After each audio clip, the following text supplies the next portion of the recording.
मित्रांनो, तुम्हाला नमस्कार करतो. ओम श्री गणेश देवताय नमः. ओम श्री कुळ देवताय नमः. ओम श्री गुरु देवताय नमः. ओम सर्वश्री इष्टलिंग देवताय नमः. शिवशरणात मित्रांनो, मी कडप्पा परत एकदा आपल्या समोरच आहे. माझ्या धर्मकर्म चॅनलमध्ये आपले सहर्ष स्वागत करीत आहे. मित्रांनो, पंचांगाचे आता आपल्या समोर सादर करीत आहे. मित्रांनो, आज रविवार दिनांक 23 ऑगस्ट 2026, शालिवान शके 1948, संवत्सर पराभव, अयन दक्षिण, ऋतू वर्षा, मास श्रावण, पक्ष शुक्ल, तिथी मित्रांनो आजची एकादशी तिथी आहे. उद्या पहाटे 4:19 द्वादशी तिथीला सुरुवात होईल. वार रविवार आहे. नक्षत्र मित्रांनो मूळ नक्षत्र आहे. सायंकाळी 5:45 पूर्वाषाढा नक्षत्राला सुरुवात होईल. योग मित्रांनो प्रीती योग आहे, जो अहोरात्र असणार आहे. करण मित्रांनो वनिज करण आहे. दुपारी 3:11 विष्टीकरणाला सुरुवात होईल. उद्या पहाटे 4:19 बहुकरणाला देखील सुरुवात होईल. प्रमुख ग्रहांची राशीस्थिती पहाटे 5:30 वाजता अशी असणार आहे. सूर्य सिंह राशीत असेल, चंद्र धनु राशीत, गुरु कर्क राशीत, तर शनिदेव मीन राशीत असणार आहे.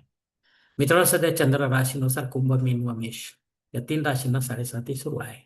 या राशींच्या जातकांना 7.5चा त्रास होत असेल तर कृपया त्यांनी जवळच्या ज्योतिषाकडे आपल्या जावे आणि आपल्या जन्म कुंडलीमधील शनिदेवतेची पोझिशन तपासून पाहावी. ती जर अशुभ स्थितीत असेल तर नक्कीच आपल्याला शनिदेवतेची धार्मिक सेवा करावी लागणार आहे. अन्यथा अशी सेवा करण्याची गरज राहणार नाही.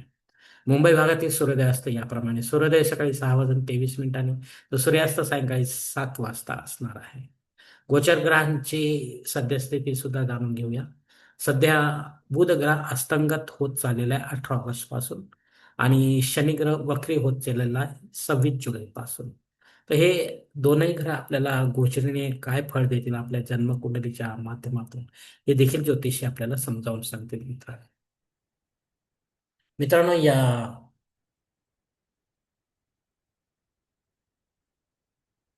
पंचांगाच्या आधारे आता आपण आजच्या पूजेसाठी लागणारा संकल्प सोडणार आहोत.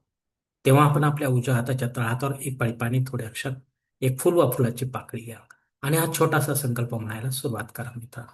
हरोम शिव शिव शंभो राज्ञ प्रवर्तमान सत्य ब्रह्मणो द्वितीय परार्धे श्वेतवराह कल्पे वैवस्वत मन्वंतरे कलियुगे प्रथम पादे जम्बूद्वीपे भरतवर्षे भरतखंडे मेरो दक्षिण दिग्भागे महाराष्ट्र देशे व्यावहारिक चांद्रवाण शालिवान शके 1948 प्रभादी षष्टी संवत्सरामध्ये पराभव नाम संवत्सरे दक्षिणायने वर्षा ऋतू श्रावण मासे शुक्ल पक्षे भानुवासरे मूळ नक्षत्रे प्रीती योगे वनिज करणे एकादशी शुभतिथो वीर गोत्रात उत्पन्न मी कडप मोपात दुरितक्षय द्वारा श्री पार्वती पती परमेश्वर पित्यर्थ विधिवत नित्य देवपूजा एवं इष्टलिंग पूजा करिष्ये.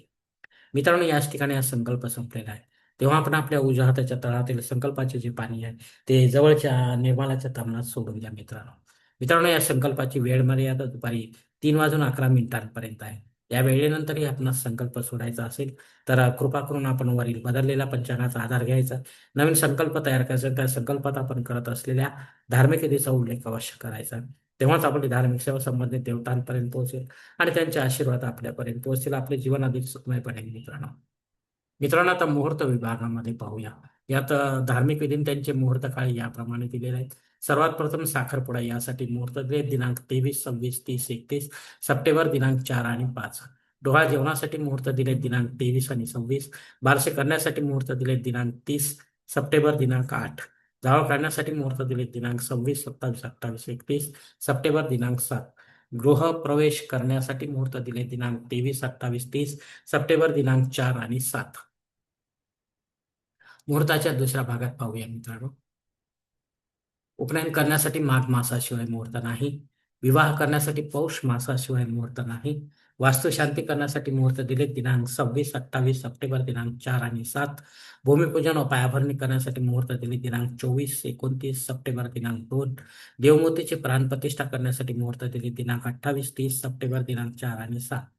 यामध्ये आपण भगवान शिव आणि विष्णू यांच्या मूर्तीची किंवा यांच्या अवतारांच्या मूर्तीची प्राणप्रतिष्ठा करू शकता. विधिवत करा, पंडिताच्या माध्यमातून करा आणि देवकाळामध्येच करा. घरी करा किंवा मंदिरामध्ये करा. पण दुसऱ्या दिवसापासून आपल्याला या मूर्त्यांवर, प्राणप्रतिष्ठित मूर्त्यांवर आपल्याला संबंधित देवतांचा अभिषेक घ्यावा लागेल. अन्यथा अशा प्राणप्रतिष्ठित मूर्ती देखील पुढे जाऊन खंडित मानल्या जातात आणि त्यांचे विसर्जन करावे लागते मित्रांनो. मित्रांनो, वरील काही मुहूर्तांच्या तारखेत वेळेची मर्यादा देखील असू शकते. कृपया ते जाणून घेण्यासाठी आपण मला कॉमेंट्स बॉक्समध्ये विचारावे किंवा योग्य पुरोहितास व पंचांगारका संपर्क साधावा आणि मगच आपल्या जन्मकुंडलीनुसार आपल्यासाठी योग्य असा मुहूर्त निवडावा, जेणेकरून आपल्या मुहूर्तामध्ये कोणत्याही प्रकारची बाधा उत्पन्न होणार नाही आणि मुहूर्ताचे पूर्णपणे फळ आपल्याला प्राप्त होईल. आणि असा मुहूर्त जर आपल्याला मिळत नसेल तर मग मात्र आपण स्वतःहून किंवा पंडिताच्या माध्यमातून यापेक्षा वेगळा काही मुहूर्त निर्माण करण्याचा प्रयत्न करू नका. कारण मुळात तो मुहूर्तच नसल्यामुळे त्याचा आपल्याला काही उपयोग होणार नाही मित्रांनो. मित्रांनो, आता पंचांगातील इतर काही महत्वाची जी माहिती ती आता आपण पाहणार आहोत. पंचांग शुद्धी नाही मित्रांनो. दिनविशेषमध्ये पुत्रदा स्मार्त एकादशी आहे. मुंबई, कोकण आणि गोवा या भागांमध्ये ही एकच एकादशी करायला सांगितलेली आहे मित्रांनो. बाकी उर्वरित भागांमध्ये 2 दिवस एकादशी असणार. पहिल्या दिवशी स्मार्त एकादशी आणि दुसऱ्या दिवशी भागवत एकादशी असणार आहे. हे लक्षात घ्या मित्रांनो. एकादशी श्राद्ध कर्म आहे. एकादशी निमित्ताचा माझा स्वतंत्र व्हिडिओ तो आपण पाहू शकता मित्रांनो. त्यात आपल्याला विस्तृतपणे माहिती मिळून जाईल. एकादशी श्राद्ध कर्म आहे. या तिथीवर आपल्याशी संबंधित किंवा आपल्यावर अवलंबून असलेल्या नात्यांमध्ये कोणी सोडून आपल्याला परलोकात निघून गेले असतील तर त्यांच्या नावाने आपल्याला पिंडदान युक्त किंवा पिंडदान रहित असे श्राद्धक्रम करता येईल.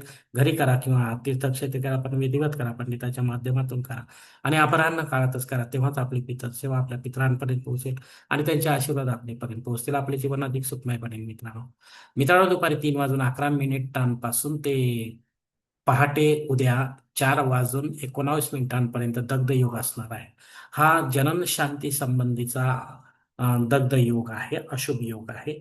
याची जनन शांती 12व्या दिवशी करावी लागणार, जे बाळक जन्म घेतील त्यांच्या निवासस्थानी विधिवत पंडिताच्या माध्यमातून. अन्यथा पुढे जाऊन मुहूर्त काढावा लागतो आणि पंचांग बदलले की आपण सर्वजण विसरून जातो मित्रांनो. पण बाळाच्या जीवनात येणाऱ्या अशुभ घटनांची तीव्रता मात्र कमी होत नाही. ती या जनन शांतीनेच कमी होऊ शकते.